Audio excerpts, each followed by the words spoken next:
What irritates you way more than it should? When I feel a sneeze that continues to build and then nothing. Nasal blue balls is the worst. The little nut bump on socks that sits in front of my baby toe. Edit. Well then. Many suggestions for bombas and inside-out socks. Thanks everybody. Highest rated comment is about a knot on a sock. Lol. Oh, I also recommend the novelty stance socks. The Star Wars ones were great, and I currently have Superbad. Also, their butter blend socks are nice too. My boyfriend always wears his socks inside out so this doesn't happen. The feel of the little knots on his feet irritate him. I once broke down because no matter how I situated my sock I could still feel it jabbing into my toe. I stayed home from school that day. I was inconsolable. Now I buy the same socks every time and have a whole method of wearing them correctly. That sounds so much like my brother. He's very particular about how his socks need to feel on his feet. For years he used to go bare feet everywhere because relatives kept buying him uncomfortable socks, and mom didn't understand how much of a problem it was for him, so she just let it be because he had socks already. Why would she buy new pairs? Now he only wears very specific sports socks that have some other kind of shape and seams compared to regular socks. Dude, I'm with him. I refuse to wear socks with seams. Cannot stand it. It was a whole thing as a kid too. We were poor and usually the church gave us Christmas presents. Some mother effer bought me those gold toe cotton socks every year and I was murderous over it because I had to wear them. My mom turns her socks inside out because the outside of the seam feels way better to her than the inside. I recently bought a box of Sainsbury's decaf red label tea. This has been bothering me all week. Web link. Is the label red? No. Not even the label? Geez, what kind of hellspawn monster would design it like that? Oh, I recognize your username. Aren't you the person who made that absolutely hilarious comment about that author who kept reusing the line about whiskey? I think about it all the time for some reason. Glad you enjoyed it. Web link. Being told to do something I am already in the process of doing. I carrying out the trash can. Mom, don't forget to put out the trash. Me, what did you think I was doing? Taking the trash for a walk? My dog's name is Trash Can and I'm super triggered now. Mom, empty the dishwasher. Me, okay. I go to the dishwasher.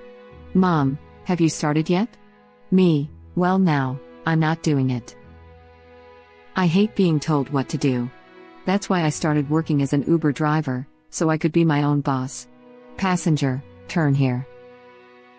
Yeah, I feel like being your own boss in the service industry is just allowing random unqualified people to boss you around. Then it gets even worse when they say, then don't do it. Then you want to spite them by doing it anyway, but angrily. Sounds like you got played. I was going to say, that sounds like reverse psychology for parents 101. Did you start the thing? I was just about to. Never mind, don't even bother. F you, now I'm going to do it and I'm going to do a great job at it, just to show you. Yeah. This happens with my parents so often, haha. They're like, you need to do it like this or something, and when I tell them I already am, they're so surprised and ask how I already know, and I'm just like, it's because you taught me.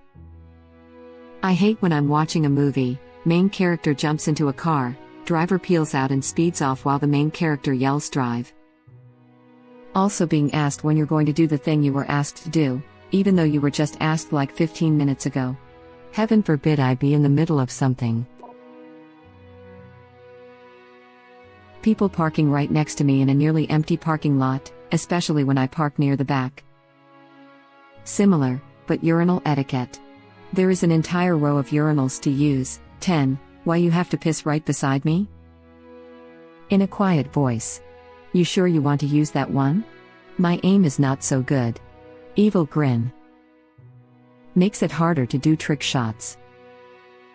Something similar, people going to sit next to you on the mostly empty public transport. Thank God, that's a crime now. This makes me stupid angry. I usually park far because I decided to eat in my car and don't want anyone to look at me. And some butthole parks right next to me and looks over. I don't know. Crap, he's realizing that we're following him. Abort the mission. 100% agree. I park far away because I have a really small car and have trouble seeing everything when I'm backing out of a space. I once came back to 2 pickup trucks parked on both sides of me. Like, go park in any of the other 100 open spaces. Trucks are attracted to my small car. Every single time I park somewhere, when I return to my car, a big truck or van is next to it. How else are massive trucks and cars supposed to breed to make SUVs? Being told that I'm angry or crying when I'm doing neither. Being told to smile more. So I just frown harder. Resting bitch face FTW. Just give him a slasher smile. You asked. Crap irritates me too. Don't try to put emotions I don't have in me to make yourself feel more important. I'm not going to cry or get mad because you made a butthole comment. I just let that crap go and move on. It's just a way to preemptively control people's emotions. It's super manipulative. Being questioned on everything I do. Why? Well played. When people leave a few seconds of time left on the microwave and don't reset it. When someone tells me I'm wrong when I know I'm remembering things clearly. OMG, I hate this. Or they tell me that I'm remembering something that according to them never happened. Bitch, it did happen. You just don't want to admit it happened. My grandma on my father's side adopted a kid who had been taken away from her parents after the parents did a ton of drugs and then neglected her. Kid had a ton of mental issues because of all the drugs she was exposed to as a fetus. This included impulse control issues and violent tendencies. Let's call her Weed, because her parents legit named her after a strain of weed. I was a shy kid that had been told we do not hit, and to tell an adult if something ever went wrong. I had to go over to grandma's once a week for visits, and was expected to play with Weed while I was over there. Often we were left unsupervised. This of course led to Weed terrorizing me, threatening me, hitting me, and making attempts in general to harm me. When I tried to go tell an adult, Weed would physically hold shut the door so I couldn't escape. Kid me was panicked and afraid. When I finally got out to tell an adult what had happened, what does grandma say? Well, if she's hitting you, hit her back. This was not an isolated incident. This happened many times, and made me a more violent kid than I would have been. To deal with Weed, I had to go from being a kid who wouldn't hurt a fly to being a kid ready to respond to problems with physical violence at a moment's notice. I was hit, bitten, pushed, kicked, chased with sharp objects, etc. Grandma always just told me the solution was to fight back. This was all years and years ago. Recently Grandma and I were talking about when I used to come over to visit as a kid, and I mentioned offhand that the reason I stopped coming over the second I wasn't forced was because Weed would terrorize me. Grandma acts shocked. When did this happen? She asks. Like all the time? She says I should have told her about it, acts like those that she had no idea this had happened. Yeah, sure. Just because you now wish you had acted differently in the past doesn't change reality. Pretending you had no idea something was going on doesn't make it true. Or when they say you're lying or trying to make them look bad. Like, maybe we just interpreted events, words differently. It doesn't have to imply malice. This happens to me often and I know I'm probably right, because at the times when it can be proven I was right, I always am. The phrase, "it won't kill you." I know that. I still don't want to do it. Jumping off your roof won't kill you. So what? Excessive loud noise. It just makes me feel on edge. I hate how very few people seem to be aware or give a crap about the noise they make. Whereas I am acutely aware of the noise I make and I feel bad for having to make excessive noise. I live in an apartment. My ex lived in a house and made a comment about me walking like you're in an apartment because I didn't stomp everywhere and slam doors like he did. Why can't we just not do those things? I don't care if I'm not in an apartment. I just don't want to be loud. Same. I call this people heel walkers. I asked my roommate to be quieter when I moved in and he looked at me as if I was crazy. And according to him, it's impossible to be quieter. That's just how it is. He's a super nice dude and super considerate, he literally just has no idea that he makes excessive noise. Well, he does now, I think after living with me for a couple years. He sees how quiet I am. Not on purpose usually, I just don't. He'll strike when I walk and I don't wear shoes indoors. Some people. They just don't know any better. My flatmate is like this. She's great to live with, but for some reason doors have two options, wide open or rammed shut with the force of 10 horses combined. Every single time I call her out on it, she says she can't help it. The F you can, you dork. How about trying not to slam the door into another dimension? I'm so acutely aware of every single noise that a lot of noise in one place can drive me to a full-on panic attack. For me, it's other people's noise in general. I'm very sensitive to it.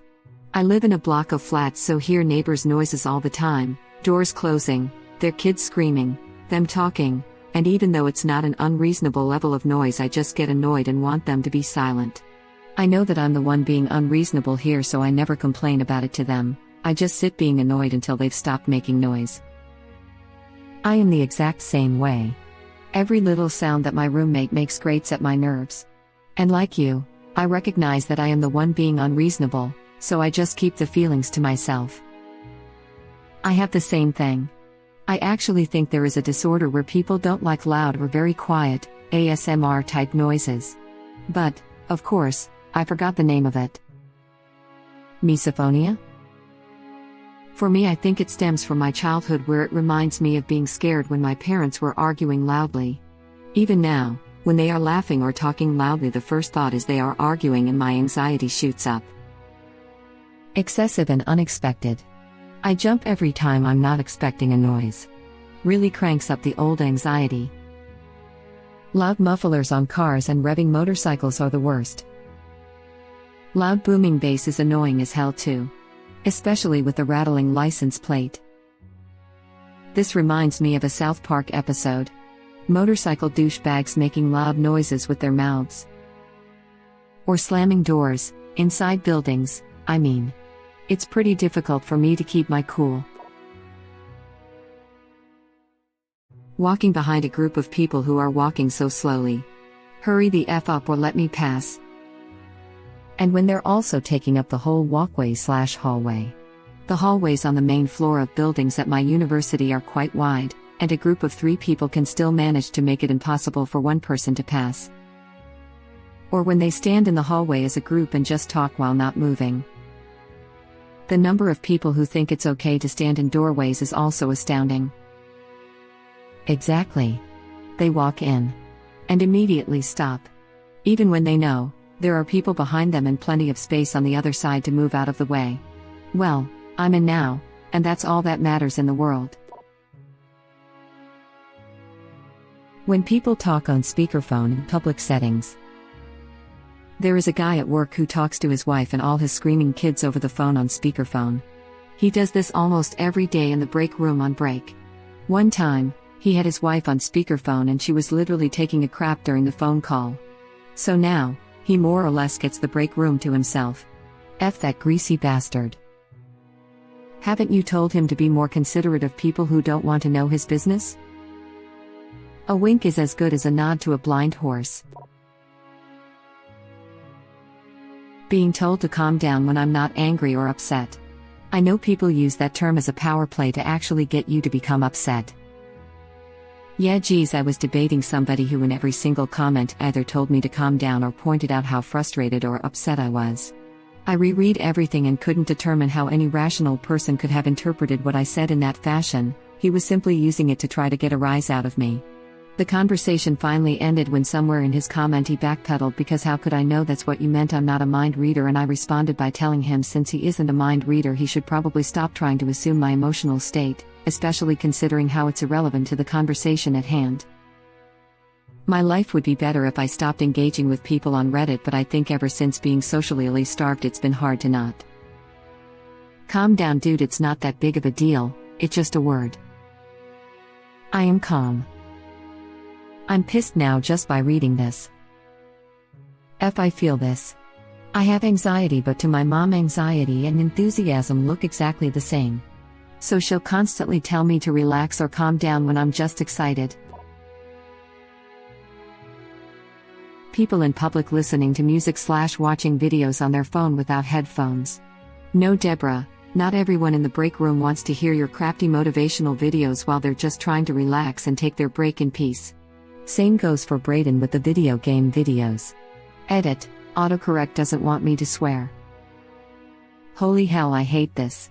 I was at the hospital the other day and this woman in her mid-30s, old enough to know better and young enough to know technology, walks in and just blares a video on her phone, and it was so ducking terrible. Once at a museum I saw, and heard, a man watching a football game on his phone with the volume on full blast as he walked through the galleries, ignoring both the displays and his own children. I thought that was a real nice double whammy of disrupting everyone's enjoyment while making dead certain his kids know that he doesn't give a crap about spending time with them. What crafty parenting. Come on man, at least acknowledge your kids and act like you're having fun. They should be much more important than a football game. And if you really want to see the game, just tape it on your TV. Or I guarantee you can find it online later. People who literally do nothing but complain about everything. Behind every silver lining is a cloud. Every silver lining is nickel silver and you're allergic. Ah, you're familiar with my workplace then. For me, it's people who complain about a fixable problem so much but never do a thing about it. You could have fixed the problem in all the time you were complaining. Especially if it's just life stuff. People at work who can't be civil till coffee, hate Mondays, can't deal with Tuesday, Wednesday slump, is it Friday yet, and then bitch about their upcoming weekend. Every one of their exes is a manipulative butthole, their job sucks, their landlord hates them. Dude or dudette, you need a new life and routine if it's that taxing being you. If it smells like crap everywhere you go, you should probably check your shoes. Thank you for watching. Please subscribe to be the first to know about Red Rabbit Reader's new videos. If you like our videos, please like them on YouTube and share them with your friends. We welcome your comments below. Press to start another of our videos.